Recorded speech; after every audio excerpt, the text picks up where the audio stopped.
Baik, Ibu-Ibu, Assalamualaikum warahmatullahi wabarakatuh. Selamat sore, salam sejahtera untuk kita semua. Alhamdulillahirrabbilalamin. Hari ini kita dapat berjumpa kembali setiap Selasanya seperti biasa. Kali ini narasumbernya adalah dari Ibu Kici sendiri, Ibu anggota Kici ya Bu Redia ya. Sangat luar biasa. Masya Allah, benar-benar pahlawan. Ini bulannya pahlawan, ya. Jadi kita benar-benar bagaimana seorang ibu itu menjadi pahlawan bagi keluarga. Nah, nanti akan sama-sama kita dengarkan. Yang kami hormati Ibu Ketum, Ibu Ketua Kici, Rati Sanggarwati. Yang kami hormati Ibu Dewan Penasehat Kici, dan yang kami sayangi ibu-ibu semua yang telah berhadir di ruang Zoom meeting kita pada sore hari ini. Baik, langsung saja untuk mempersingkat waktu kita mintakan kepada Ibu Ketum kata sambutan dari Ibu Ketum. Untuk itu kami persilahkan kepada Ibu Rati Sanggarwati. Terima kasih, Ibu. Silakan, Ibu. Baik, terima kasih. Assalamualaikum warahmatullahi wabarakatuh. Alhamdulillahirrabbilalamin. Segala puja dan puji hanya bagi Allah Subhanahu wa Ta'ala.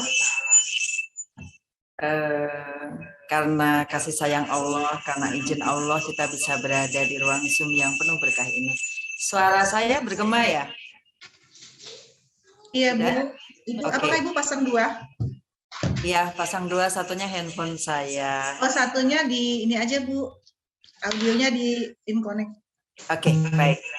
Terima kasih.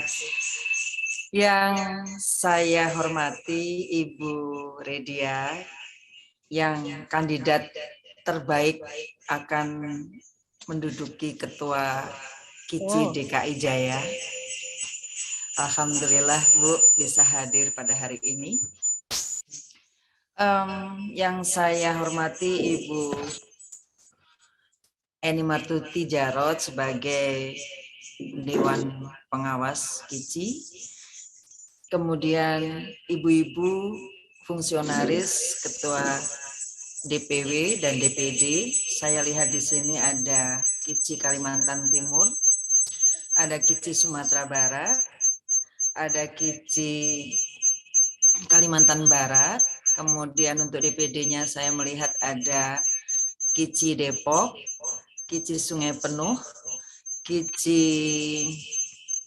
mana lagi ya? Kici Paliko, Payakumbuh, 50 kota. Lalu kemudian terima kasih juga atas hadirnya teman-teman. Kici Surabaya juga hadir.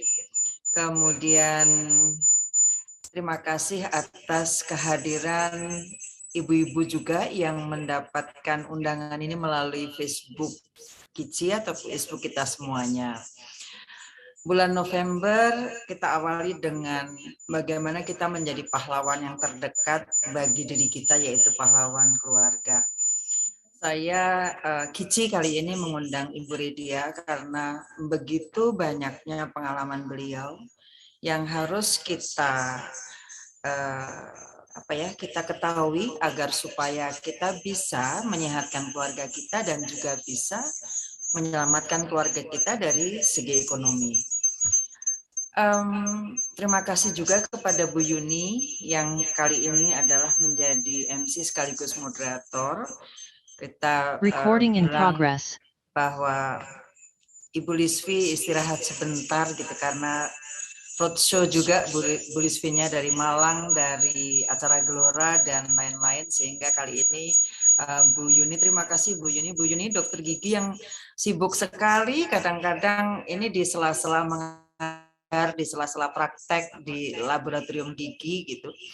Jadi alhamdulillah, terima kasih. Mudah-mudahan pada bulan November ini kita bisa mengenang jasa para pahlawan. Saya melihat di sini ada Bu Ulupi. Bu Ulupi ini eyangnya adalah pahlawan juga yang luar biasa.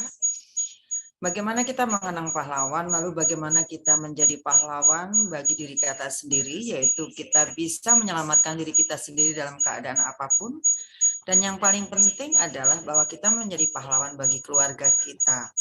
Karena bagaimanapun juga kita harus menjadi perempuan yang kuat, agar apa? Agar kita bisa berdiri tegak apapun keadaannya, kita berdiri tegak di depan anak-anak, di depan semuanya yang ada di rumah kita, bahwa everything is okay. Ketika terjadi sesuatu, seorang ibu harus berdiri tegak dan berani untuk untuk memimpin keluarga. Itulah gunanya jiwa pahlawan. Maka insya Allah hari ini mudah-mudahan menjadi manfaat kita semuanya. Terima kasih. Wassalamualaikum warahmatullahi wabarakatuh. Waalaikumsalam warahmatullahi wabarakatuh. Terima kasih Bu Tum. Mudah-mudahan kita menjadi pahlawan-pahlawan bagi keluarga kita ya Bu. Pahlawan. Amin. Baik Ibu-Ibu, ini Bu Radia sudah siap ya memaparkan bagaimana pengalamannya menjadi pahlawan tangguh bagi keluarga. Masya Allah, ini bermula dari yang sering kita makan ini ya, Ibu-Ibu ya. Jadi apa itu dan bagaimana, mari sama-sama kita dengarkan. Untuk itu kami persilahkan Bu Radia mempresentasikan paparannya pada sore hari ini. Silakan Ibu. Assalamualaikum warahmatullahi wabarakatuh. Saya bahagia bisa Waalaikumsalam warahmatullahi wabarakatuh. Cerdas yang ada di sini, Masya Allah, suatu kebanggaan diundang sama Bu Rati untuk ngisi sharing hari ini. Sebenarnya kalau saya mau cerita lagi tuh ada sedikit rasa sedih-sedihnya, Bu Yuni. Sedih-sedihnya itu karena begitu banyak air mata yang berdarah-darah untuk mencapai ke satu titik ini. Dulunya saya itu karyawati maksudnya ya, di suatu perusahaan besar di Indonesia, Freeport Indonesia. Dan karena alasan keluarga, saya harus berhenti dan resign dari perusahaan besar tersebut setelah 22 tahun bekerja. Dari mulai gadis, malahan sebelum saya tahu mengenai pekerjaan, Freeport sudah menelpon ke rumah untuk saya bisa bergabung bersama mereka. Tadinya saya masih kuliah itu, belum selesai kuliahnya. Pada saat kuliah itu pun saya sedang bekerja di part-time di Jakarta Post, The Jakarta Post. Untuk apa saya bekerja pada saat kuliah? Karena terus terang saya harus membantu ibu saya menafkahi keluarga. Saat itu karena keluarga orang tua yang berantakan, jadinya ibu saya harus bekerja di 5 sekolah, dan saya berjanji pada diri saya sendiri bahwa sudah saatnya saya harus bekerja menafkahi mereka, orang tua saya dan adik-adik saya yang 4 orang. Allah permudah semuanya, Bu. Sebenarnya cuma satu pada saat itu tujuan saya, gimana saya bisa menolong ibu saya, meringankan bebannya, membiayai seluruh kehidupan. Karena kehidupan itu bukan cuma anak beranak. Kita punya ada adiknya bapak saya, sepupunya, ibunya, saudara-saudaranya yang pada kumpul di satu rumah ibu saya. Jadi di situ saya berpikir kayaknya saya harus berjuang dulu untuk ibu saya, dan alhamdulillah begitu banyak pengorbanan kesenangan atau cita-cita saya yang harus saya tutup dan hilangkan demi ibu saya.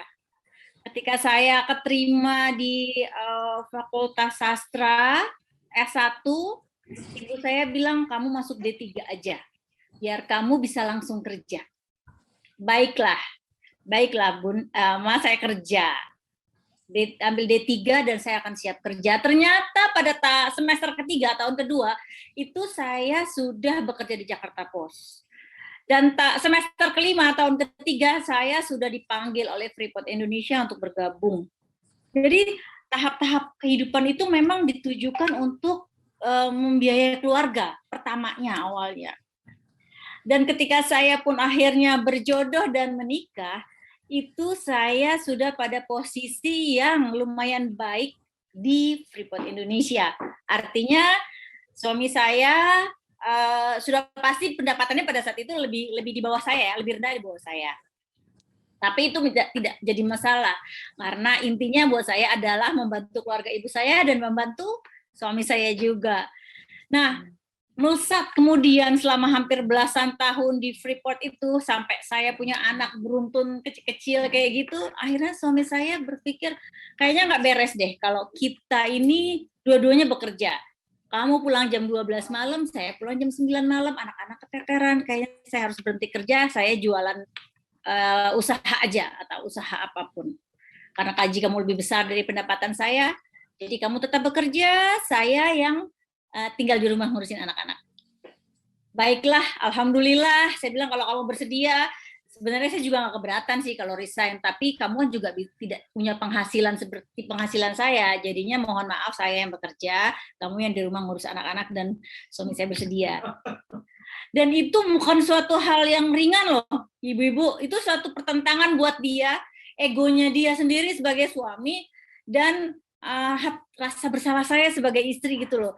Saya sih pengennya, mana ada sih ibu-ibu yang pengen repot-repot, pengennya dapat duit aja dong, enak-enak gitu. Tapi ya keadaan tidak memungkinkan, sampai akhirnya dia mengalah ngurusin anak-anak.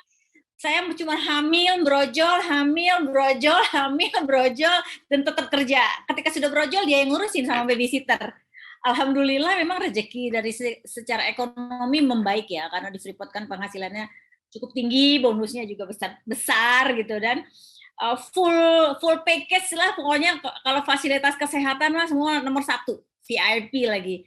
Nah itu yang membuat saya kerja berlama-lama juga, karena semuanya ditanggung oleh perusahaan. Tapi ternyata ya ibu-ibu ya, ternyata saya juga baru tahu belakangan bahwa suami saya itu menahan perasaan, bahwa dia merasa di nomor 2-kan daripada pekerjaan. Dia merasa menjadi bapak rumah tangga. Dia merasa saya nyuruh dia untuk ngurusin anak-anak dan saya bisa bepergian kemana-mana. Memang sih dia nggak mengucapkan, tapi di satu titik, yaitu pada saat anak saya sakit yang kecil-kecil, korengan. Sekujur tangannya, mukanya, kepalanya itu korengan. Rupanya setelah 2 tahun saya baru tahu tiap jam makan itu suami saya bawa anak-anak ke restoran ayam goreng yang terkenal, yang ada tempat permainannya, yang ada prosotan-prosotannya itu. Sambil dia bekerja, dia taruh aja anaknya di sana, gitu loh. Dan ternyata setelah 2 tahun itu saya periksa juga, habis tiap bulan ke dokter kulit, ke dokter anak. Saya penasaran kenapa gitu. Rupanya mereka itu alergi residu antibiotik dan hormon serta MSG yang ada pada ayam goreng cepat saji. Saya tidak bisa sebutin namanya, saya dilarang menyebutkan itu ya. Disitulah suami saya mulai mencari, tanda kutip, mencari celah bahwa saya harus berhenti kerja. Dia bilang, kamu sudah 5 tahun saya suruh berhenti kerja dan kamu tidak pernah mau berhenti kerja. Kamu menganggap bahwa pekerjaanmu lebih baik daripada keluargamu. Oke, saya tidak marah dan saya tidak mau memaksa lagi, tapi jangan salahkan saya kalau saya cari orang buat mengurus anak-anak kita.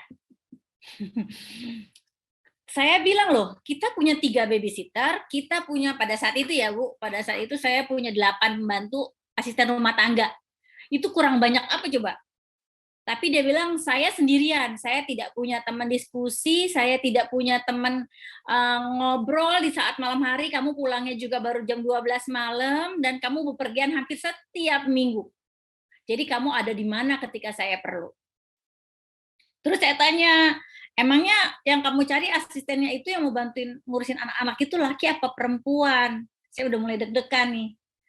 Terus dia bilang, suka-suka saya dong, mau laki atau perempuan. Nah, kamu juga suka-suka kamu bekerja, jadi kamu nggak usah komplain. Jadi pilihan kamu adalah kamu berhenti besok, atau kamu terima tawaran saya. Terus saya kaget nih, jangan-jangan mau kawin lagi ya. Saya juga deg-degan juga gitu kan, jadinya ini apa sih maksudnya? Terus dia bilang gini, saya tidak perlu persetujuan kamu. Wah, kok ngomongnya tidak perlu persetujuan? Ya, jangan-jangan dia beneran mau nikah lagi, jangan-jangan ya. Terus coba sebutin dulu apa, saya bilang kayak gitu. Saya perlu orang yang bisa ngurusin anak-anak, yang bisa diterima oleh anak-anak, dan bisa bantuin saya, bisa saya ajak setiap kapan saja saya mau. Oh ya udah, berarti dia mau kawin lagi mungkin. Dan saya langsung mikir, ya Allah, saya kerja 23 tahun buat bantuin keluarga, buat bantuin dia, ternyata tuh dia enak-enak aja mau kawin lagi. Saya nggak bersedia, jadi pada saat itu saya bilang, baiklah, saya berhenti. Ternyata tidak segampang itu, dari kantor tidak ada approval-nya. Sampai 5 tahun. 5 tahun tidak boleh berhenti karena saya tidak mendapat pengganti dari pekerjaan saya. Nah, disitulah mulai apa namanya pertengkaran bertambah besar dan segala macamnya, Bu. Sampai di satu titik saya bilang, ya Allah, kalau memang jalan saya harus nurutin suami saya. Halo, berhenti ya. Kalau saya harus berhenti bekerja karena ingin menuruti suami saya, tolong bantu saya, ikhlaskan hati saya, ya Allah, saya akan keluar. Saya keluar, Bu, saya resign, meninggalkan gaji yang puluhan juta, yang bonusnya segitu besar, saya nggak bisa sebutin begitu besar, dan semua fasilitas yang ada untuk menurutin suami saya, karena dia juga sudah fed up, sudah menyerah dengan tidak bisa ngomongin ke istrinya dengan baik-baik. Ya sudahlah, saya berhenti. Dan suami saya bilang, saya akan bayar apapun tanggungan kamu ke kantor. Jadi sebelum saya keluar kantor nih, Bu, saya dikasih 1 miliar oleh kantor untuk pinjaman beli rumah. Tanpa bunga. Dibayarnya boleh kapan saja. Boleh berapa aja. Jadi saya baru dipinjemin berapa bulan, saya sudah bilang saya tetap harus keluar. Jadi saya tidak bisa lagi bekerja di perusahaan ini. Nah, akhirnya karena saya resign, tidak dapat uang apa-apa, tapi karena best performance pada saat itu, jadi saya uangnya 1 miliar itu dihapuskan, diputihkan. Alhamdulillah. Disitulah saya mulai terjun total, bantu suami saya beternak ayam organik. Nah, jadi suami saya ini kenapa pindah jadi peternak, tadinya pedagang kayu jati, ukir-ukiran itu, yang rumah tua Jawa itu, tadinya jualannya kayak gitu dari Jawa ke Jawa tuh dia. Tapi dia akhirnya berikhtiar, anak-anak saya harus makan, anak-anak saya dan mungkin anak-anak orang lain juga sama, orengan juga alergi. Nah, siapa tahu ini ikhtiar kita bisa nolong orang lain juga gitu loh. Jadi kami beternak 2010 sampai 2014, alhamdulillah ruginya miliaran. Soalnya kita tidak punya pengetahuan, tidak punya ilmu, main terjun-terjun aja.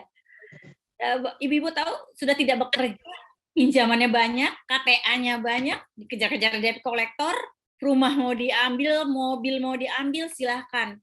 Tapi saya yakin, ya Allah, ini kita tidak boleh berhenti. Untungnya suami saya orang Jawa.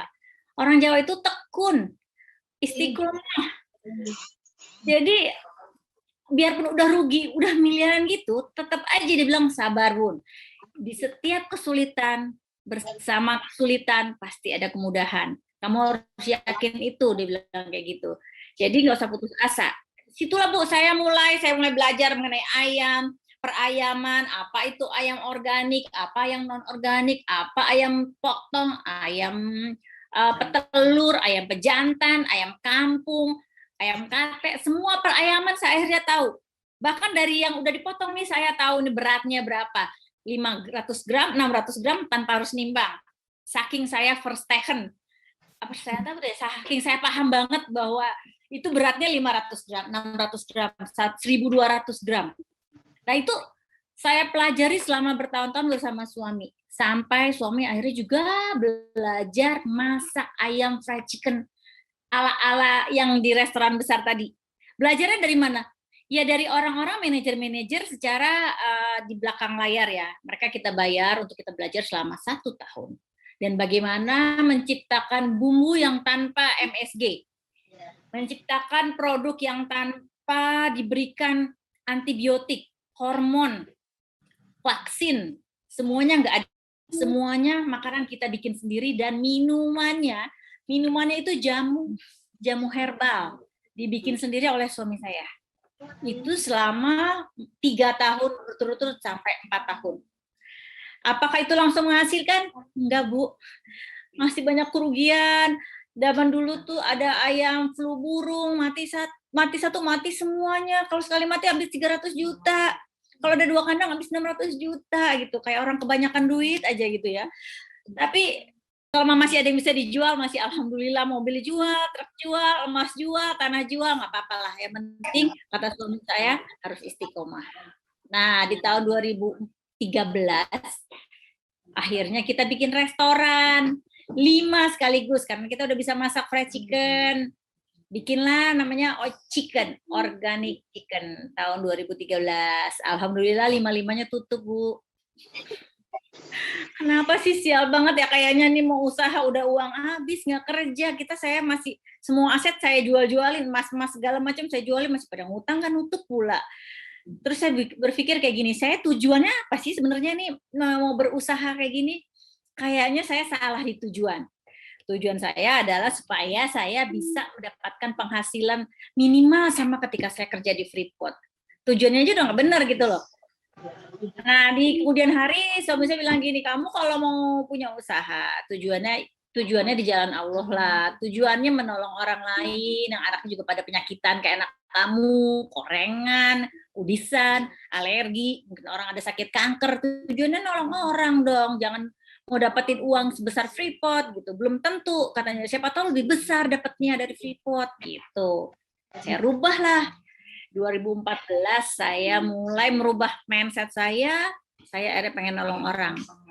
Nah, disitulah Bu, mulai 2014 sampai tahun 2020 awal itu akhirnya Chicken bertumbuh dan ternyata banyak anak-anak ibu-ibu yang lain itu yang sakitnya kayak anak saya, kudisan, korengan, alergi, asma, nggak boleh makan ayam sembarangan. Nah, ini anak saya yang keempat. Yang ini bukan anak Freeport karena dibayarin oleh jualan ayam. Ini waktu sesar di MMC, kalau nggak salah ya bayarnya tahun 2013 itu 40 juta. Itu udah pakai uang ayam, udah pakai jualan uang ayam. Jadi ini anak satu-satunya anak yang dibiayai langsung sendiri oleh peternakan ayam suami saya dan oleh Chicken. Yang lainnya dibiayai oleh Freeport. Nah, ini akhirnya menjadi 148 outlet. Dalam waktu 2015 sampai 2020 awal-awal sebelum pandemi. Apakah itu punya saya? Bukan. Saya jual kemitraan, Bu. Jadi karena orang banyak yang pengen buka usaha seperti saya di seluruh pulau di Sumatera sampai Papua, mereka akhirnya bermitra sama saya. Mereka beli paket, mereka bikin restoran ada yang kecil, ada yang restorannya besar, namanya Chicken. Nah, mereka buka di daerah masing-masing. Saya dulu berpikir bahwa Chicken itu karena harganya sedikit lebih mahal, 1.000-2.000 lebih mahal daripada yang lain, itu bakalan nggak laku. Ternyata di pelosok-pelosok malah laku. Saya juga nggak pernah nyangka. Dan kata mereka, ya Allah Bu, akhirnya saya menemukan produk yang tidak mengandung MSG, residu antibiotik, dan hormon karena anak saya berkebutuhan khusus. Ada orang yang autoimun, ada orang yang alergi berat, 24 tahun nggak pernah makan ayam, ada yang sakit kanker, tumor, segala macam. Dan ternyata ini menjadi solusi gitu loh buat orang-orang lain gitu loh. Jadi saya bersyukur ya Allah, ternyata pengorbanan saya kemarin keluar dari Freeport itu langsung dibayar tuntas. Nggak cuma 2-3 kali, bisa hampir 10 kali gajinya dari pendapatan saya daripada ketika saya gajiannya di Freeport dulu. Jadi tidak ada satupun di dunia ini kalau kita kerjanya memang lillahi ta'ala ya. Dan terutama memang kalau nurutin suami sih, tadinya saya nggak percaya gitu loh bahwa suami saya benar gitu ngomongnya.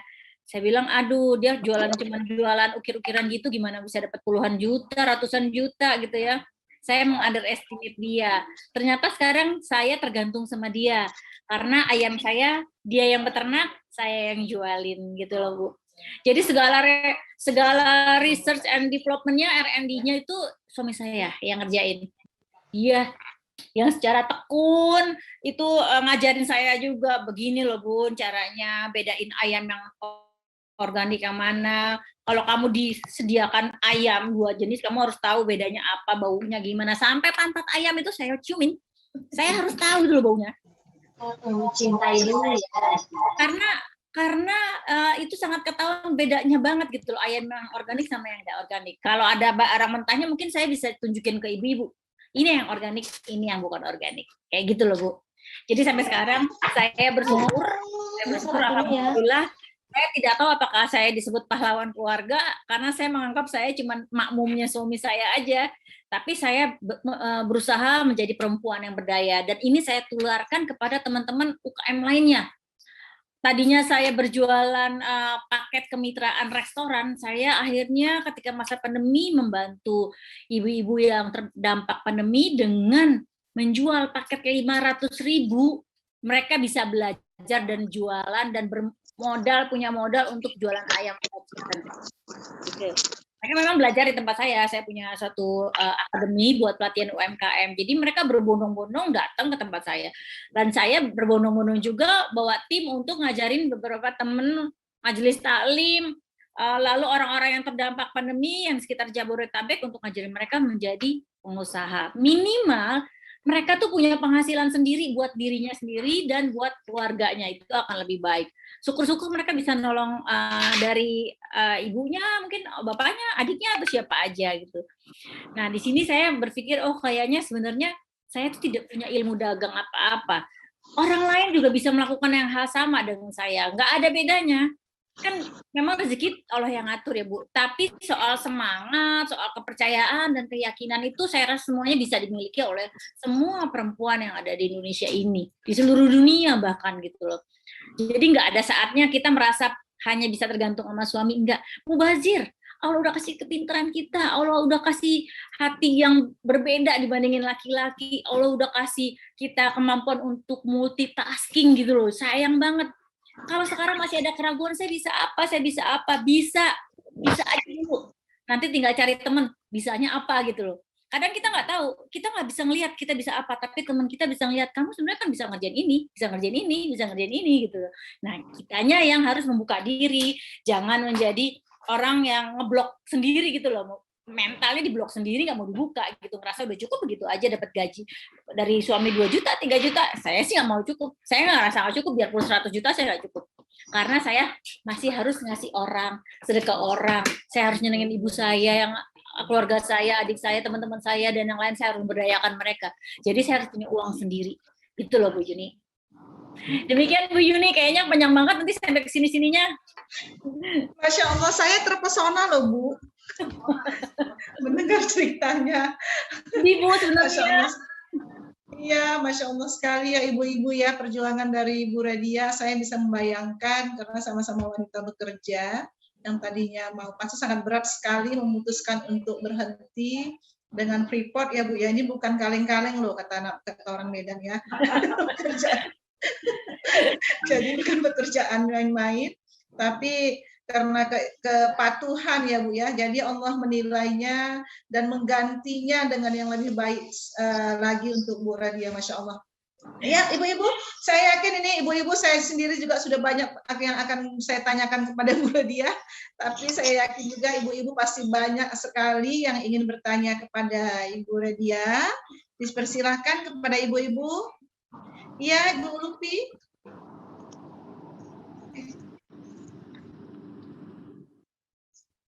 Ya, silakan ibu-ibu.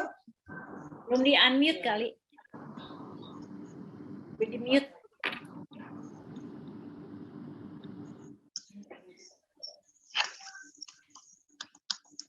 Ya, Bu Radia, ini menunggu ibu-ibu yang bertanya ini.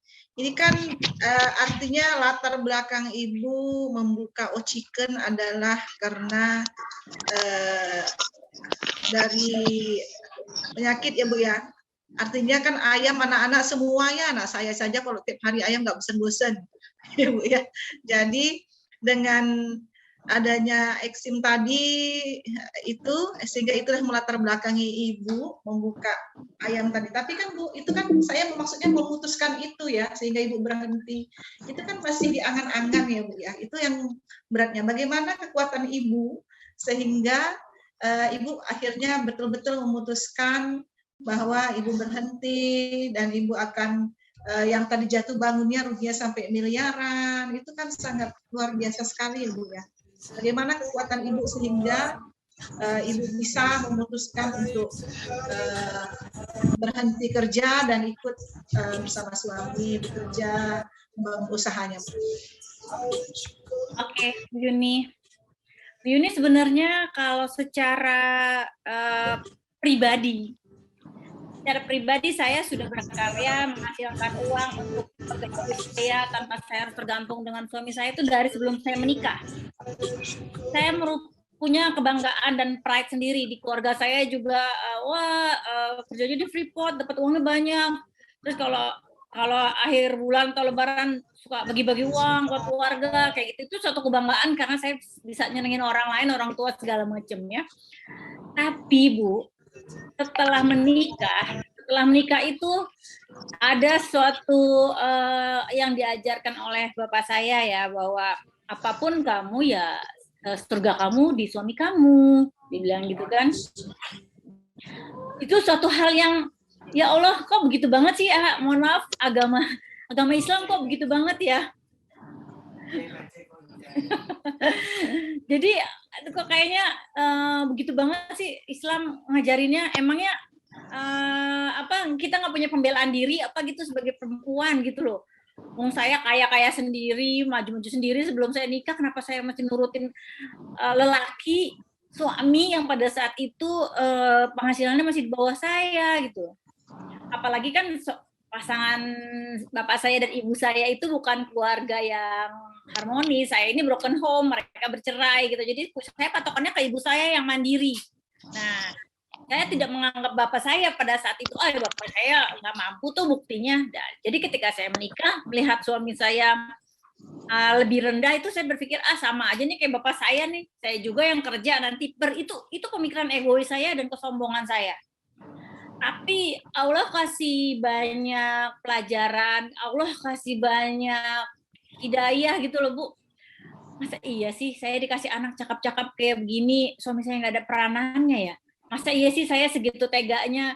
Kadang-kadang Bu yang bikin saya nangis ya, itu adalah ketika saya pulang, dia tuh bikinin susu, gantiin popok, pampers, terus dia gendongin anak saya. Itu fasih banget gitu loh gendongnya. Kalau saya gendong tuh masih ada kaku, kalau dia enggak, pakai gendongan Jawa itu loh, pakai kain. Itu terus saya pulang kantor bergaya. Saya dulu mohon maaf saya belum pakai jilbab. Jadi saya tuh masih pakai pakaian jahiliyah. Masih rok pendek, masih bergaya-gaya gitu. Pulang kantor. Jadi saya berpikir, itu bapak itu suami saya itu kok mau ya gendong-gendong anak kecil, anak saya yang nungguin saya emaknya untuk nenen gitu loh. Dan dia mengasihnya tuh dengan nganterinnya, nih Bun, udah saatnya nenen gitu. Ya Allah, di situ tuh saya tuh ya Allah Tuhan, suami saya sebenarnya baik banget gitu loh. Kok saya nggak nurut? Jadi saya belajarnya gini, ya Allah kalau saya jadi istri nggak nurut juga, terus saya pasti nggak masuk surga. Jadi saya pikir ya udahlah, buat apa gitu loh semua harta ini gitu kalau suami saya nggak ridho, atau jangan-jangan suami saya yang masih ganteng, masih muda pada saat itu dia kawin lagi, saya nggak siap. Jadi saya pikir ya udahlah, mendingan saya kehilangan gaji yang gitu besar, tapi saya bisa sama suami saya sama anak-anak saya gitu loh. Saya jadi nangis. Soalnya emang menyedihkan sih aslinya dulu. Gitu loh Bu Yuni. Jadi karena keinginan keluarga, saya ingin bersama keluarga, saya juga ingin nurutin suami saya, ya udah nggak apa-apa lah. Saya cukup kerja 23 tahun, ninggalin anak-anak segitu banyak, sampai anak saya gede dengan sendirinya, sampai dia besar dengan sendirinya, itu bukan karena keajaiban, tapi karena suami saya bantu ngurusin mereka gitu loh. Apalagi yang saya mau cari gitu. Itu Bu Yuni. Ya Ibu, ya Allah, jadi saya jadi ikut terharu ini Bu Redia. Ya, kadang-kadang ya itu memang dilema ibu kerja ya Bu ya. Saya juga kerja, kita semua lah ya. Jadi dilema ibu bekerja itu seperti itu, yang memberikan anak kepada Allah lah ya. Semoga anak-anak bisa dilindungi semua ya ibu-ibu ya. Masya Allah sekali cerita dari Bu Lydia ini. Ya, ibu-ibu, silahkan yang ingin bertanya. Dengan Lutfi boleh, Bu Yuni. Ya, silakan Ibu, Bu Lutfi. Selamat sore semuanya, salam sehat, sejahtera. Mbak Dina, mau tanya, saya tahu persis tuh Freeport itu bagaimana salary-nya karena saya punya klien vice presidennya Freeport sampai bangunan aja 5 proyek lebih dari rumah-rumahnya kebetulan saya yang kerjakan gitu. Jadi bagaimana sejahteranya di Freeport sampai Mbak Edia tuh berani banting setir meninggalkan Freeport kemudian menjadi wira swasta sejati gitu ya. Nah, saya ingin tahu bahwa kan tadi tuh sempat jungkir balik itu yang 5 outletnya terus tiba-tiba tutup semua gitu.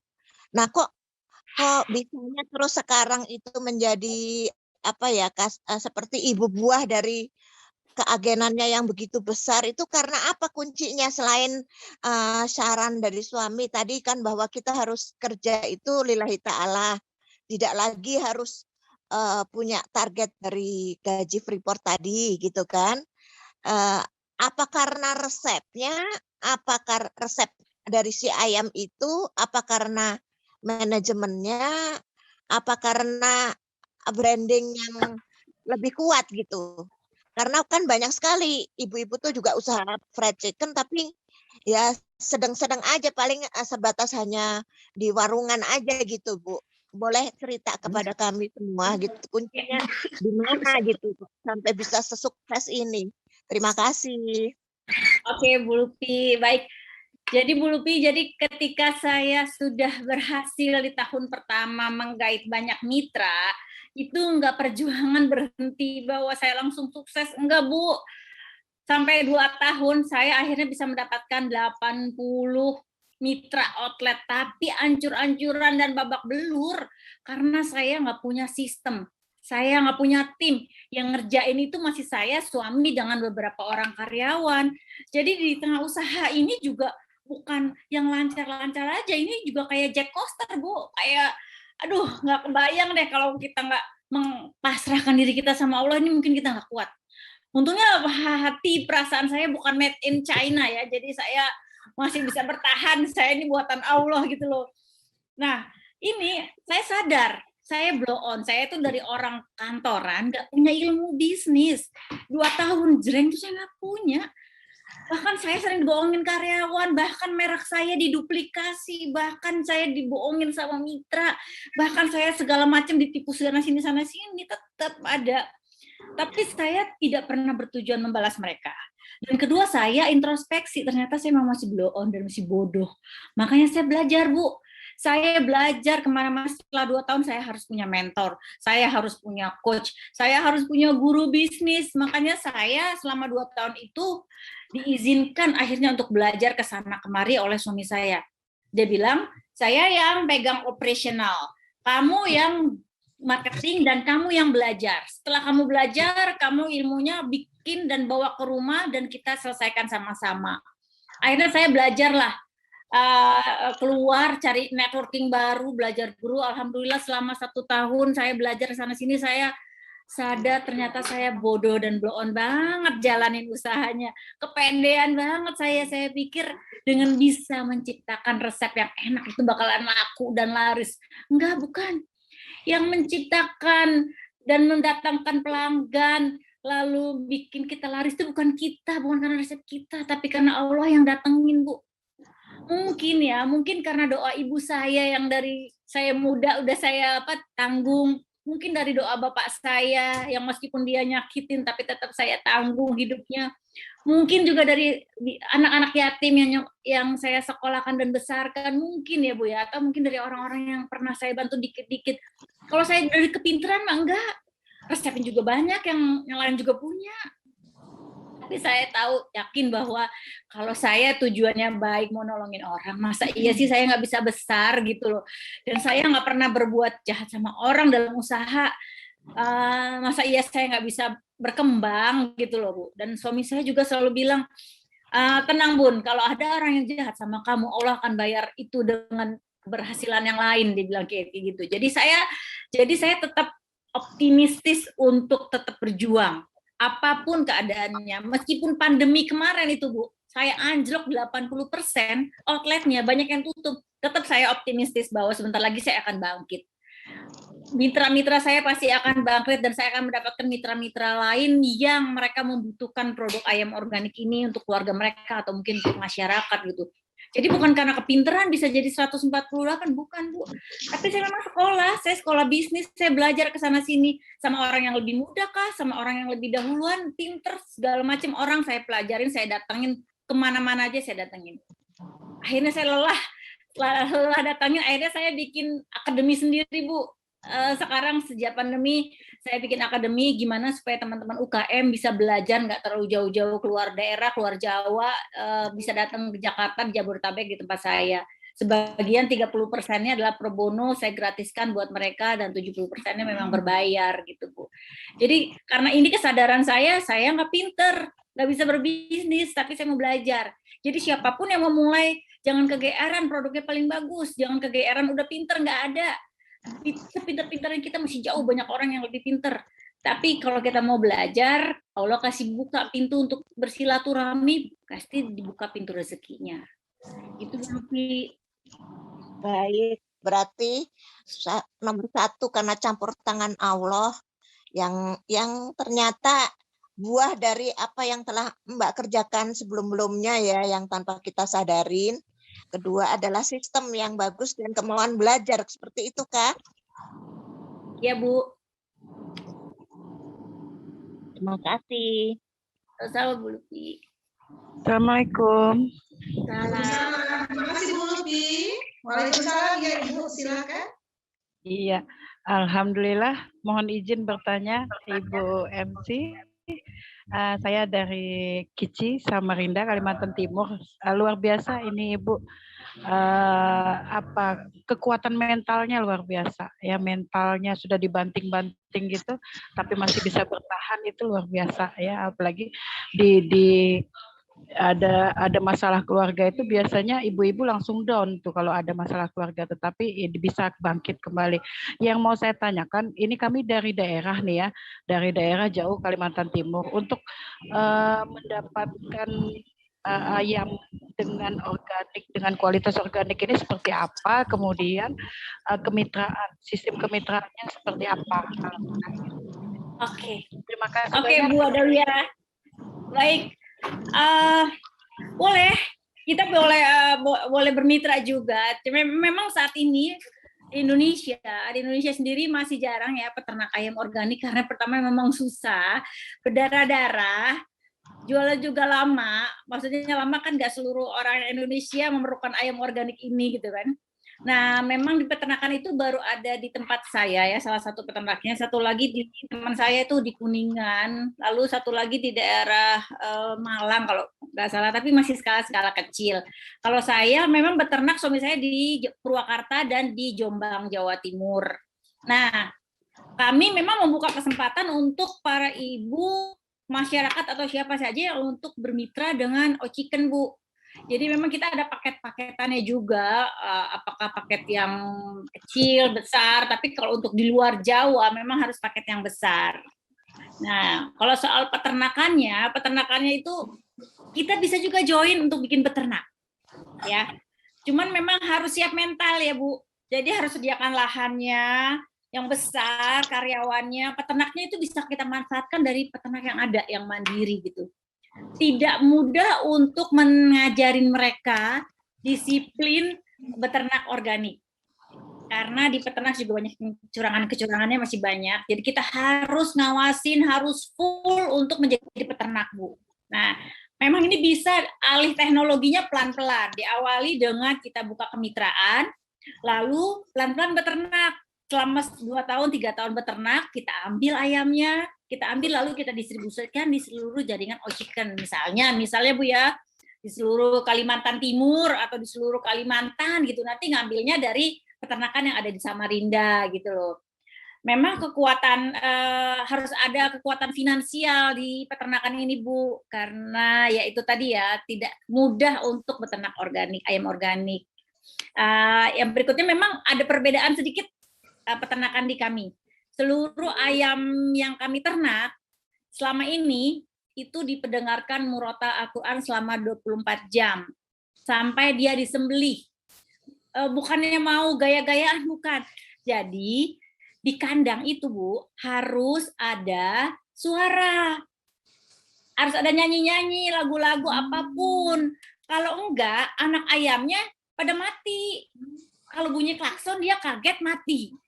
Terus bunyi ada binatang kayak biawak atau apa lewat di rumput bunyi, ya mati anak ayamnya. Makanya harus ada suara manusia gitu loh. Jadi suara-suara ini harus dipasang terus. Jadi dia ngerasa oh ada orang. Jadi ayamnya ngerasa oh ada orang gitu loh. Memang ini suatu pilihan, saya mau pasang lagu dangdut campur sari atau saya mau dengarkan lagu murota Al-Quran gitu kan. Ya saya pilih yang murota Al-Quran aja gitu loh Bu. Nah, kalaupun nanti suatu saat kita akan bermitra menjadi mitra peternak boleh. Tapi kalau belum ada yang menyerap itu akan berbahaya. Berbahayanya apa? Nanti ibu seperti saya dulu bisa beternak nggak bisa menjual. Nah, mendingan diciptakan pasarnya dulu, baru kita mulai produknya gitu loh. Gitu Bu, ada ya. Kita mendatangkan ayam dari Jawa ya Bu ya, atau mencari mitra yang menyediakan ayam organik yang terdekat gitu. Iya, bisa begitu. Tapi kalau bermitranya dengan Ociken, ayamnya harus dari saya karena saya harus memastikan mereka disembelih secara halal. Oke, siap. Jadi ada hal yang berikutnya lagi setelah beternak ayam organiknya, yaitu penyembelihannya harus halal. Bahwa ternyata ibu-ibu apakah tahu bahwa ayam yang di pasar itu banyak yang tidak disembelih secara halal, yaitu dengan cara cuma dipotek saja atau ditusuk paku. Nah, hal kayak gini kan kita belum tahu nih ibu-ibu, makanya saya ini menjelaskan supaya kita semua yang ada di sini tahu bahwa ternyata di pasar itu tidak semuanya disembelih secara halal. Kalau ibu-ibu mau beli ayam di pasar, pastikan dia masih hidup, minta disembelih secara halal. Gitu loh. Karena buat kita yang muslim, kalau tidak disembelih halal berarti kita makan bangkai. Dan ada lagi, mungkin ibu-ibu pernah lihat ayam-ayam yang dibawa di truk-truk itu loh, yang di tempat-tempatin itu mau dibawa ke pembelian. Itu biasanya pasti ada aja yang mati atau di jalanan. Mati di jalan. Tapi sama pemotongnya itu nggak dipisahin Bu. Itu semua sama aja disembelih sama dia. Tapi kan dia udah jadi bangke. Nah, yang kayak gini kan kita nggak tahu. Nah, itu gunanya kenapa harus dipastikan dari tempat saya. Karena saya menjamin bahwa ayam yang kami sediakan itu sudah disembelih secara halal sesuai syariah ya, agama kita. Gitu, Bu. Ini otak-otak bisnis saya tuh kan mulai muter tuh. Saya ini seorang guru Bu.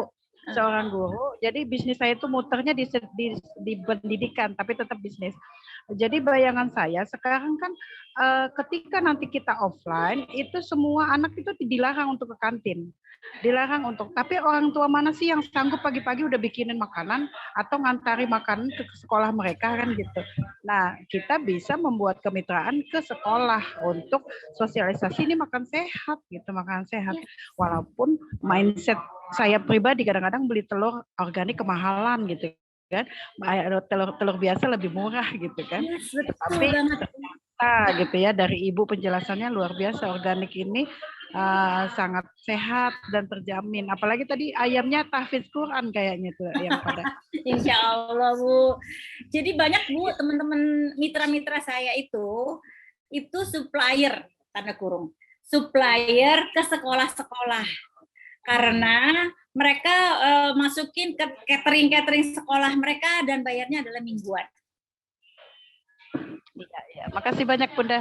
Sama. Sangat luar biasa, kepingin sangat tertarik dengan kemitraan. Oke, nanti kita boleh kontak-kontakan, tanya Bu Yuni aja deh nomornya.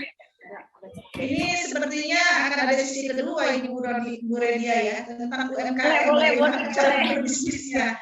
Boleh berarti ya. Karena saya sangat tertarik ini.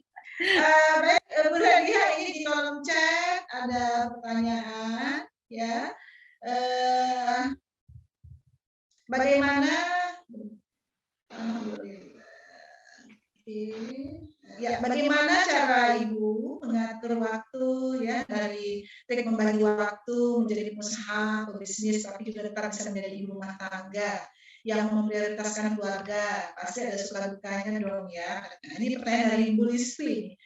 Silakan sebenarnya bagaimana membagi waktu antara keluarga dan bisnis sekarang ini. Aduh, kalau suruh ngatur waktu ini benar-benar yang sakit kepala. Tapi gini Bu, saya ada satu rahasia saya ya Bu ya. Ini banyak ada bapak-bapaknya juga nggak sih? Sepertinya belum ada ibu semua ini. Jadi gini Bu, saya bernegosiasi. Kalau misalnya gini, saya sama suami itu kan sama-sama dia di peternakannya dan juga punya restoran juga yang lain, restoran organik juga namanya Herbal Chicken. Kalau saya Chicken. Nah, dan punya beberapa restoran lagi. Saya bernegosiasinya begini, kalau dia pergi, saya harus di rumah. Kalau saya pergi, dia di rumah. Seberapapun dia mendesaknya pergi, nah itu harus ada salah satu yang di rumah, gitu.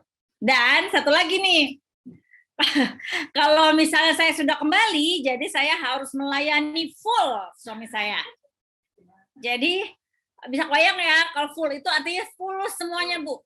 Mau pijat, mau manjain dia, apakah dia minta berkali-kali ataukah dia masak pagi, siang, sore, saya kasih Bu, saya beri.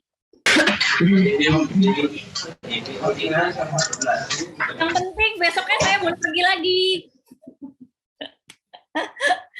Dan kan saya bilang dari awal dulu saya berhenti bekerja karena dia. Jadi saya juga harus dikasih suatu space dan tempat dan kesempatan untuk saya juga berkarya. Saya nggak bisa dia menjadi ibu rumah tangga biasa di rumah nunggu pengharapan dari dia, nggak bisa. Dan toh saya bisa ngebantu kehidupan keluarga gitu loh, keluarga untuk kedua belah pihak. Jadi ya kita cari tengah-tengahnya aja gitu loh. Dan dia bersedia untuk ngurus anak-anak, buat saya suatu kemewahan. Suatu kemewahan loh Bu, dia mau nyuapin anak, gantiin baju, lalu kalau jam sekolah dia yang nganterin ke sana sini, beliin baju, beli tas segala macam dia yang ngerjain.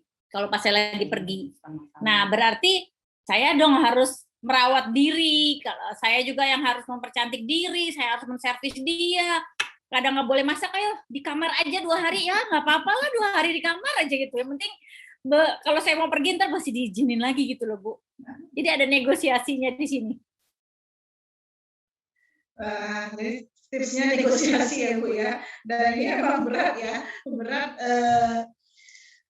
ya memang kalau kita ikut ajaran perintah Allah ya Allah akan membalasnya dengan segala kebaikan ya Bu ya. Ya saya yakin Ibu lain silakan Ibu. Ini Bu Sri Yogi juga punya pengalaman ya Bu ya. Pak Ibu Yogi, silakan. Bu Sri Yogi. Halo, Assalamualaikum Bu Redia. Waalaikumsalam Mbak. Masih muda sekali. Aku dengar ceritamu barusan kayak ngaca aja, seperti lagi di fase itu sebenarnya, kayak pergolakan izin dan ridho suami, kemudian apakah bisa full untuk usaha, padahal kita juga nggak punya pengalaman karena dulunya bekerja, dan pengalaman sebelum menikah dan setelah menikah itu beda banget ternyata ya Bu. Tapi terlepas dari itu semua, cerita yang sungguh inspiratif di sore ini, saya jadi penasaran sama peternakan Ibu Redia yang di Jombang. Karena kebetulan saya punya tim untuk research dan development di peternakan. Kebetulan kita lagi ada pilot project di wilayah peternakan Kudus, Bu. Oke. Jadi mungkin pasti masih banyak ibu-ibu di ruangan ini yang pengen bertanya langsung ke Bu Redia. Mungkin jika berkenan, saya boleh direct kontak ke Ibu Redia nanti untuk discuss. Boleh, dengan senang hati. Saya pengen Bu, sebenarnya Bu Sri dan semua ibu-ibu yang lain di daerahnya masing-masing kita menjadi peternak ayam organik. Iya Bu. Ya. Dan kalau bisa punya RPA, rumah pemotongan ayam sendiri gitu loh. Mohon maaf, saya sudah ke Kalimantan Timur bolak-balik. Itu nggak ada peternakan pemotongan yang modern itu nggak ada. Mohon maaf, semua dikuasai oleh centeng dan makelar di sana. Ya. Jadi kalau kita mau bikin peternak RPA, rumah pemotongan ayam khusus itu bisa kita adep-adepan sama jagoan di sana gitu loh. Nah, sebenarnya kita bisa bikin dia, maksudnya kita kumpul sama-sama, kita kumpulin dana, bikin peternakan, bikin rumah pemotongan ayam itu kita bisa, Bu. Saya berani, saya bersedia untuk mentransfer ilmunya buat kita semuanya gitu loh. Dan saya bersedia untuk menjadi coach buat ibu-ibu dan siapapun yang mau belajar mengenai peternakan ayam organik dan atau usaha rumah makan gitu. Jadi sebelum mengalami penderitaan kerugian ratusan juta atau miliaran, sebaiknya harus mencari mentor atau coach yang sudah mengalami berdarah-darah gitu. Jadi ya kita pakai bebas, nggak usah pakai ngalamin yang susah-susah dulu gitu. Jadi buat Bu Sri, dengan senang hati nanti bisa nomornya ada di Bu Yuni. Silakan kita sama Bu Yuni nomor saya. Baik Bu, terima kasih Bu Redia. Karena memang kalau misalnya bicara organik ya Bu, saat ini ketahanan pangan baik itu dari sayur organik, kemudian mungkin budidaya air laut yang organik hasilnya itu memang sangat masih jarang banget ya. Dan untuk sayur mayur serta buah-buah organik aja yang mereka berani labeling organik belum tentu organik aslinya. Apalagi ayam organik ini masih rare banget di lapangan. Jadi oke deh, nanti kalau misalnya memang possible, saya izin sama Bu Yuni mungkin boleh direct kontak Ibu Redia ya. Sampai ketemu di WA Bu Sri. Assalamualaikum Bu Redia, terima kasih waktunya Bu Yuni. Waalaikumsalam. Ya, Bu Redia, ini bedanya ayam organik dan ayam kampung apa ya? Oh beda. Jadi kalau ayam organik sejatinya di Indonesia itu tidak ada parent stock. Nenek moyang, kakek moyangnya ayam organik itu nggak ada. Tidak ada. Yang organik itu adalah budidayanya. Jadi kalau ayam organik yang saya budidaya itu adalah ayam daging sebenarnya. Ayam boiler biasa. Jadi sejak umur 1 hari, yang kayak kita beli di pasar tuh. Nah, cuman bedanya budidaya. Kalau di peternakan besar-besar kayak Caron Pokpan, lalu Confit dan segala macamnya itu, dari umur 1 hari mereka sudah divaksin, dikasih makannya, makan mengandung antibiotik, hormon, growth promotor seperti itulah, dan obat-obatan kimia yang dijual oleh pabrikan mereka sendiri. Nah, ayam organik enggak. Sejak umur 1 hari sampai dia 45 hari dan 60 hari saatnya disembelih, itu dikasih minumnya obat-obatannya cuma jamu dan Yakult. Minumannya dikasih Yakult, probiotik, yang mengandung probiotik dan jamu hewan namanya. Jadi udah agak gedean, nanti dalam minumannya itu dikasih jamu-jamu. Jamunya itu ada 16 atau 26, saya juga lupa, suami saya yang bikin itu ramu-ramuan yang diteteskan nanti difermentasi lalu diteteskan ke minumannya sampai dia selesai waktunya untuk disembelih. Nah, jadi kalau untuk bedanya apa? Bedanya cuma di perawatannya. Tapi dengan ayam kampung sama aja. Mungkin ada ayam kampung yang diternaknya secara biasa, berarti dia tuh namanya ayam kampung joper deh. Joper tuh apa ya? Jowo super. Jadi dia ayam kampung, bibitnya, strainnya di bibitnya itu dia ayam kampung, tapi dikasih makanan ayam biasa, pur biasa dari pabrikan gitu. Nah, sementara kalau ayam organik saya, makannya itu bukan beli dari pabrikan itu. Jadi saya punya resep dari Balitro, Balai Penelitian Tanaman Tropis, Balitro yang di Ciawi, Departemen Pertanian, dikasih resep untuk makanan pakan ayam yang non kimia. Nah, ini saya bawa ke pabrik. Saya bawa ke pabrik pakan untuk dipesan dan dibikin buat ayam saya. Jadi makanannya juga berbeda, minumnya juga berbeda. Nah, kalau ayam kampung sama ayam organik ya budidayanya yang berbeda. Ayam kampung itu yang alot, dagingnya kakinya panjang-panjang, badannya emang ayam kampung zaman dulu ya, gimana yang biasa kita piara zaman dulu ya, panjang-panjang gitu alot. Tapi kalau ayam boiler yang saya piara, yang organik ini itu strainnya memang dari luar, bawaan dari luar, kan ayam boiler dari luar, ayam ras gitu. Lalu kalau bedanya ayam saya yang organik dengan ayam yang di pasar ya udah pasti itu juga budidayanya, tapi strainnya sama, jenisnya sama-sama ayam boiler Gitu, Bu. Oh, gitu ya Bu ya. Jadi memang dia dari ayam Eropa ya kalau yang Iya, yang kita dapetin sehari-hari gitu. Kenapa ayam kampung dengan ayam broiler kok mahalan ayam kampung ya?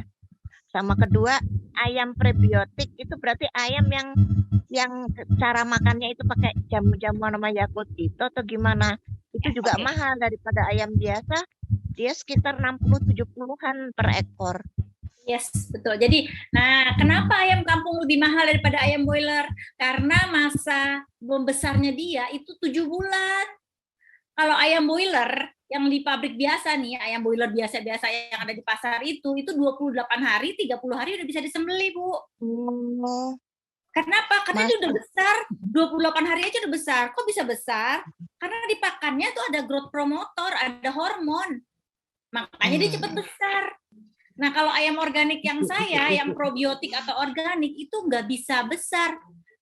Karena apa? Karena dia nggak dikasih promotor, nggak dikasih hormon, minumnya cuma jamu. Jadi ketika dia di ternak, itu ada yang besar, ada yang kecil, ada yang kontet, ada yang mungil, ada yang kayak raksasa. Jadi nggak sama ukurannya karena nggak ada hormonnya. Nah, untuk menyamakan ukurannya, masa waktunya diperpanjang menjadi sekitar hampir 2 bulan, 45 sampai 50 hari gitu loh. Makanya ayam probiotik, ayam organik itu harganya lebih mahal. Ya karena itu tadi tidak pakai hormon-hormonan. Tapi ayam kampung kok lebih mahal lagi? Ya iya karena dia 7 bulan. Kalau ayam organik cuma 60 hari, kalau ayam ini 7 bulan. Gitu ayam kampung. Jadi mahal. Makanya Bu jarang ayam kampung itu sampai 7 bulan, gede-gede itu jarang. Biasanya tuh dia masih 4 bulan udah dipotong, 4 bulan udah dipotong gitu. Nunggunya lama ya Bu ya? Iya, boleh dipercepat kalau hormonnya dibanyakin. Yaitu yang 4 bulan tadi. Apa akibatnya?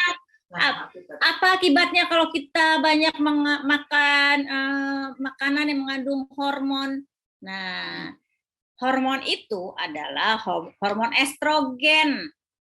Yang kalau kita mau KB, mau cepat hamil, mau beranak, itu estrogennya harus stabil dan ditambahkan. Makanya di dalam pakan ayam-ayam petelur dan ayam-ayam pedaging itu ditambahkan hormon estrogen biar dia cepat gemuk, moleh, gendut gitu loh. Nah, apa akibatnya? Estrogen itu kan hormon yang dipakai untuk perempuan.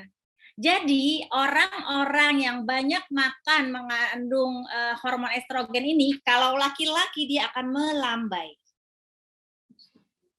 Jadi coba kita introspeksi, apakah kita punya saudara, keluarga, dan lain-lain yang agak laki-laki tapi agak keperempuan-perempuanan, kemungkinan kecilnya dia banyak makan mengandung hormon pakannya gitu loh.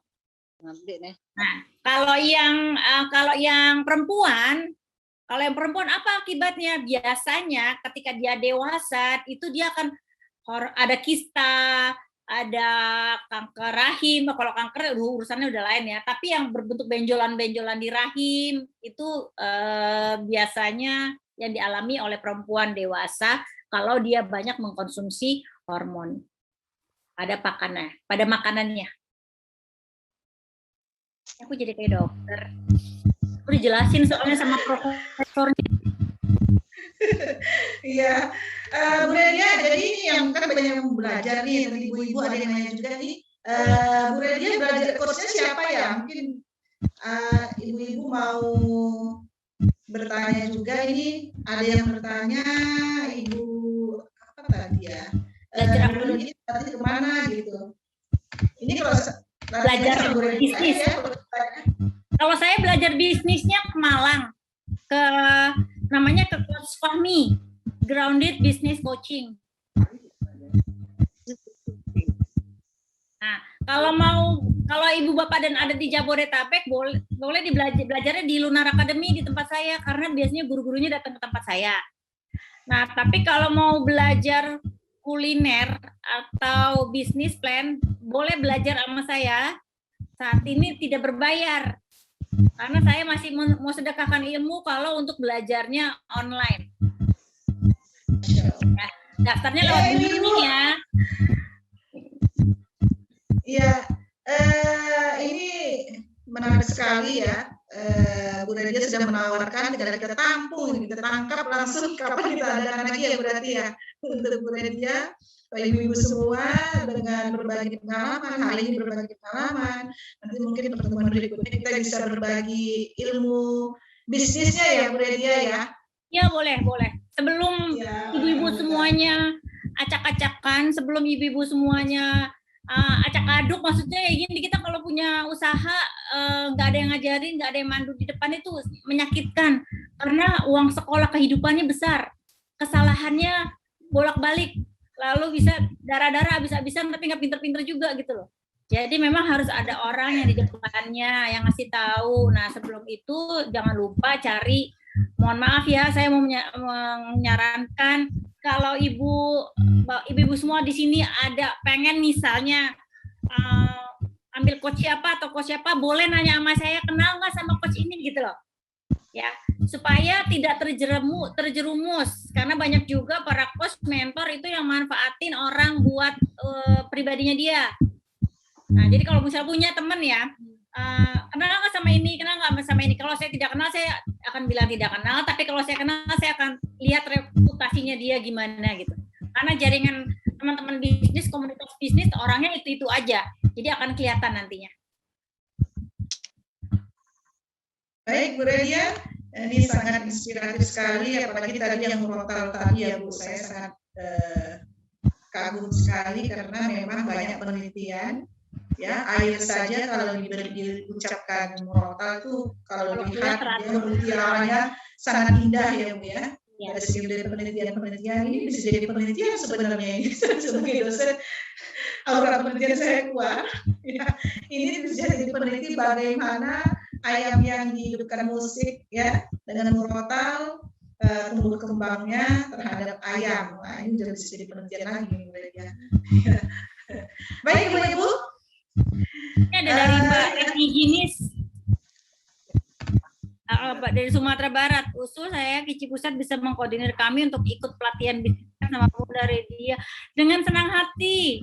Yang kalau ke arah Sumatera dengan senang hati, kalau pas lagi ada acara ke sana Kici atau acara yang lain itu boleh, dengan senang hati saya menyediakan waktu, mewakafkan waktu saya buat para pebisnis di sana, terutama pebisnis perempuan. Ya. Jadi ibu-ibu nanti setelah ini mungkin bisa kita koordinasi ya untuk dari Kici, saya rasa ya Bu Nadia ya, karena pasti banyak sekali ibu-ibu yang berminat bagaimana untuk bermitra gitu. Karena di Medan, saya di Medan nih Bu ya, sepertinya juga belum ada ini chicken ya, artinya ayam yang organik ya. Ada. Jadi saya itu Bu Nadia tinggal di dekat pabrik ayam yang besar. Rumah potong hewan itu memang dulunya saya tinggal di situ, rumah potong hewan itu memang potongan hewan ya. Tapi sebenarnya belum ada. Oke. Di Medan udah ada Bu, di Sei Batanghari nomor 6. Oh, di Batanghari ya. Cuman sekarang tutup Bu, selama 2 tahun dia nggak outletnya disuruh selesai, nggak boleh diperpanjang. Oh ya Allah. Chicken ya. Ya. Bu Edi, Paling besar. Ya Ibu silakan. Ngilangin penasaran. Kan saya tuh senangnya kan bagian sayap yang soal hormon-hormon tadi, apa betul? Justru di sayap itu hormonnya paling banyak. Makanya jadi endut. Iya betul. Jadi disuntiknya, kalau sekarang udah nggak disuntik ya Bu, kan dilarang sama pemerintah. Tapi dikasihnya dalam bentuk makanan, dipakan ayamnya itu dikasih growth promotor, dicampurin obat-obatannya di sana. Kalau zaman dulu itu disuntik, tapi kan disuntik itu susah dan mahal. Kalau kita nyuntik ayam satu-satu, ayamnya 10.000, gempo orang nyuntikin juga. Tapi memang itu ditaruhnya dulu di bagian leher sama di ketiak. Makanya kalau makan ayam organik, mau makan bagian leher, sayap, bagian belakangnya mau apa, semuanya bisa digerogotin. Insya Allah aman. Ya. Jadi lemak paling banyak memang di situ ya. Iya. Padahal paling enak di situ ya. Sayap. Oke, terima kasih. Ini ada Bu Lili, Bu Redia buka outlet di Pontianak. Di Pontianak juga udah ada satu. Bu Lili juga bisa buka lagi. Jadi gini Bu, Ociken itu sistemnya kan ada master ya. Di satu provinsi ada satu master. Tapi di setiap provinsi itu boleh berapa aja, mau 20 kayak 30 outlet nggak jadi masalah. Cuma nanti ambil ayamnya di master itu. Jadi bisa bersharing lagi kalau mau mitra gimana ya Bu Redia ya? Boleh Japri kalau mau bermitra. Silakan beliau dikasih nomornya. Dengan senang hati saya memang visi saya adalah menciptakan 10.000 pengusaha dalam waktu 10 tahun bersama Ociken. Baik Bu Ibu, silakan yang ingin bertanya lagi. Ya Bu, saya dari Kicijak. Ya silakan Ibu Irna. Dari Ibu tadi rasanya sangat tertarik. Yang jadi kita nih masalahnya masalah model usaha gitu Bu. Tadi Ibu menceritakan jatuh tadi Bu ya. Nah itu gimana cara memulihkan ekonomi Bu, modal usaha lagi tuh Bu? Yang Ibu tadi punya mentor, punya mitra kerja gitu, cara kita untuk mendapatkan modal usaha gitu kan? Apa kita punya uang kas kuat gitu, atau Ibu punya pinjaman ke bank-bank mana gitu. Itu yang kita ingin tahu tuh gimana cara jatuh bangun ya, Ibu. Saya jawab ya Bu, saya nggak punya pinjaman ke bank. Ya. Di awal saya nggak punya karena saya memang mungkin tidak diperbolehkan karena sudah call 5, calling di bank. Kan dulu saya ketika awal-awal berbisnis itu punya minjem KTA banyak. Ya. Jadi ditagih-tagihin terus, meskipun saya sudah lunasin semuanya, tapi saya tidak memperbaharui nama saya di BI. Ya. Jadi kalau BI Checking itu nama saya nggak ada, tapi bukan berarti saya nggak punya uang, biarpun tidak bisa pinjam dari uang, tapi usaha saya sudah menghasilkan, dan itu yang saya tabung Bu. Tapi ada masalah saya juga harus menanggung kerugian banyak ya, iya ada. Cuma satu aja deh Bu. Satu aja saya, ketika saya tidak punya uang habis atau aset udah mulai terjual tuh saya selalu yakin Allah pasti akan kasih gitu loh. Entah ada aja jalannya, ada aja. Pokoknya itu satu keajaiban yang dalam hidup saya, di mana saya tidak punya uang, udah habis-habisan buat bayar gaji, operasional segala macam, itu besok ada lagi. Ada aja. Jadi saya selalu minta ya Allah karena saya menjalankan ini karena jadi tolong saya dalam kesulitan saya, berikan saya kekuatan gitu. Itu aja. Saya nggak pengen bercita-cita ya Allah saya jadi orang kaya raya, jadi crazy rich gitu, nggak ada Bu. Saya emang nggak kepinginan gitu, pusing juga ntar jadi orang kaya kayak begitu. Saya pengen bisa berdaya aja buat orang lain, terutama buat ibu-ibu, buat perempuan seperti saya yang dulu mungkin bekerja atau yang belum ada pekerjaan. Karena ibu-ibu tuh sangat istimewa, banget istimewanya. Gitu Bu. Di Jambi banyak Bu Ociken. Ya Ibu Irna, sepertinya sinyalnya ya di Jambi. Ya. Ya silakan ibu yang lain.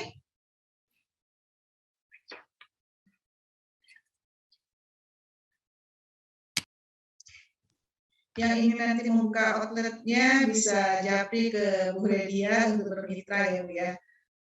Yes, insya Allah. Mari bergabung bersama Ociken. Jadi jualan. Iya.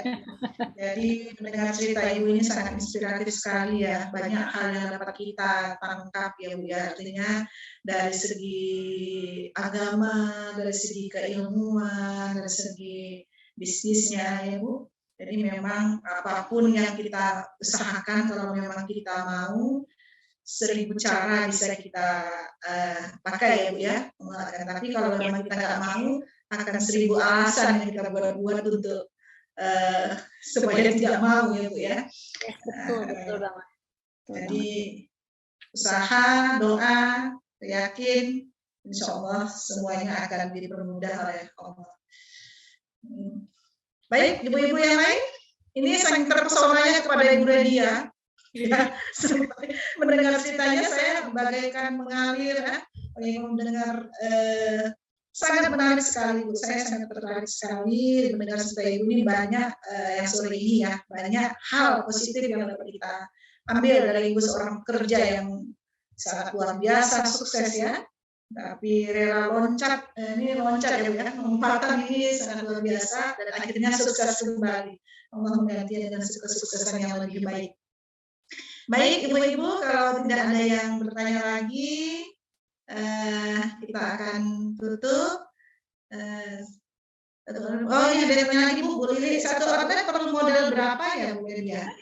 Ini di Japri apa di sini ini jawabnya? Boleh Bu, mungkin mau jawab di sini biar yang lain boleh bisa tahu. Oke. Kalau untuk satu restoran 250 juta sudah berbentuk restoran, jadi tinggal sediakan tempatnya, lalu kami akan desain, kami masukkan semua peralatannya, pelatihannya 1 bulan, dan pembinaannya selama 3 tahun. Oke, hanya beli ayam dan tepung bumbunya aja, kalau yang lain-lain kayak cabai segala macam itu di sana. Nah, kalau yang lebih kecilnya lagi namanya mini resto 210 juta. Di bawahnya lagi ada yang take away, tidak ada meja, tidak ada itu kayak Hisana gitu ya, itu 140 juta. Jadi terus terang di sini kami hanya mengambil untungan sangat kecil. Itu jadi kasih tahu itu untungnya ya. Harusnya dikasih tahu masih ya sekitar 10% saja, 10% sampai 15%. Tapi yang penting adalah menjadi pengusaha, mencoba menjadi pengusaha gitu. Jadi semua peralatannya, alat panggangnya, alat deep fryer, goreng, freezer besar, ayam, semuanya udah kita siapin. Gitu. Nah, memang hanya tempat aja yang tidak. Tapi khusus selama masa pandemi ini memang kami beri kemudahan sedikit, ada diskon 10%. Udah dijawab ya. Baik, Bu-ibu yang lain udah tahu ya Bu ya. Supaya ringan. Nih bisnisnya. Bu Yuni, supaya ringan, saya menyarankan jangan sendirian. Kalau sendiri terasa beban 250 juta. Kalau mau misalnya bersepuluh itu bisa menjadi marketing semua kan nantinya 10 orang, jadi 25 juta, 25 juta, 20 juta tidak terlalu berat gitu loh. Jadi tanggung jawabnya dibagi 10 juga. Benar Bu. Jadi kalau udah 10 kan cuma 225 juta ya. Iya, 25 juta. Malah di Jambi itu udah bisa jadi kaki lagi tuh. Iya, benar di Jambi itu malah ada yang 30. Iya. Ya, baik. Assalamualaikum. Ini ya, oke. Oke, ini dari gua. Jadi terima kasih. Ibu-ibu yang lain ada sebelum kita tutup? Nanti ibu-ibu yang kalau ada Pak kirain Pak yang ingin bertanya langsung bisa japri ke Ibu Redia ya. Nomornya saya akan share nomor Redia. Yes, Bu. Baik, kalau tidak ada lagi kita mohon kepada Bu Redia untuk closing statement Ibu. Oke. Buat seluruh ibu-ibu cerdas yang ada di room ini, saya yakin bahwa kita dikasih Allah nih suatu kelebihan dibandingkan pria. Kita punya kemampuan untuk menghandle banyak hal, termasuk menghandle kesedihan menjadi suatu kebahagiaan, menghandle suatu kekecewaan menjadi suatu kebahagiaan. Jadi percaya deh, menurut saya kita semua tuh bisa berdaya, jangan tergantung hanya satu pendapatan suami aja.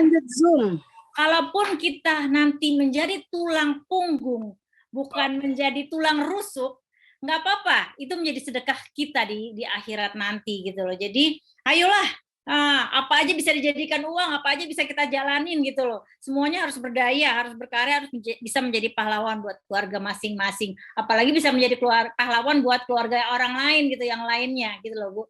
Pokoknya harus maju perempuan Indonesia yang cerdas. Assalamualaikum.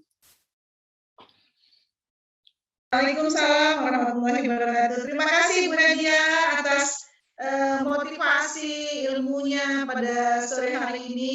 Insya Allah ilmu ini sangat bermanfaat untuk kita semua dari segi pengalaman Ibu ya, bagaimana itu semuanya sangat bermanfaat bagi kita semua. Mudah-mudahan dibalas Allah dengan ilmu jariahnya ya Bu ya. Amin. Amin ya rabbal alamin. Baik Ibu-Ibu, ini sebagai penutup dari Ibu Ketum kita. Ada Ibu Rati? Baik, terima kasih. Luar biasa ya. Kita jadi ingat yang nggak nurut-nurut sedikit sama suami, jadi kepikiran. Ya udah deh, nurut deh gitu ya. Kemudian saya tadi kepikiran juga ya, saya tuh senangnya leher dan sayap. Nah kalau saya nggak makan organic chicken, itu kan bahaya sekali. Tapi kan dulu ya masih disuntik-suntik gitu.